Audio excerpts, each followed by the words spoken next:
And for me as a recruiter, it's quite a weird world. I was just looking down some of the questions. Prior, when I was recruiting, prior to COVID, I'd be asked, so what's the job? Who's it for? What's the salary?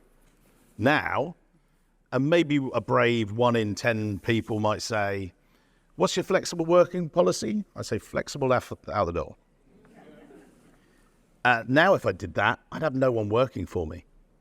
And, if I don't ask that question of my clients, I don't get to help them recruit because that's what I get asked. I was talking to Leanne before that I've been recruiting for a client in Texas, thankfully placed the role, but I approached over 150 candidates for the role. And it was weird, the responses I got back. I would get the following list of questions, and here we go, just so I got it right. So I'd send out the job description, I'd send the link to the job, and then the first bit was, so is the job in the office hybrid or remote?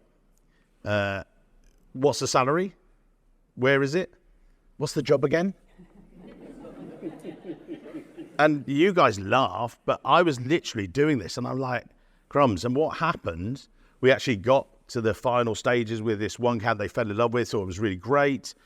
And what they were finding is he said, actually, I'm not going to be in the office. I'll be hybrid.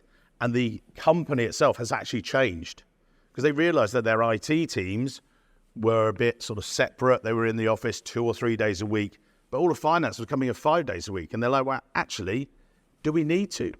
We've just had 2 years of working from home.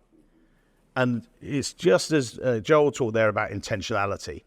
I gave a session in New York Cash Exchange, and Steve Rosenthal from Broadridge, podcast guest, he talks about the fact that within their offices, they were finding they were going back to their offices. Everyone's back in the office.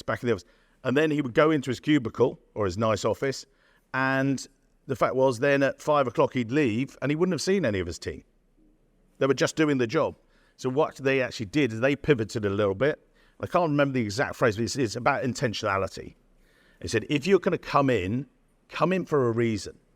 Have meetings in your diary. Don't just come in for the sake of it.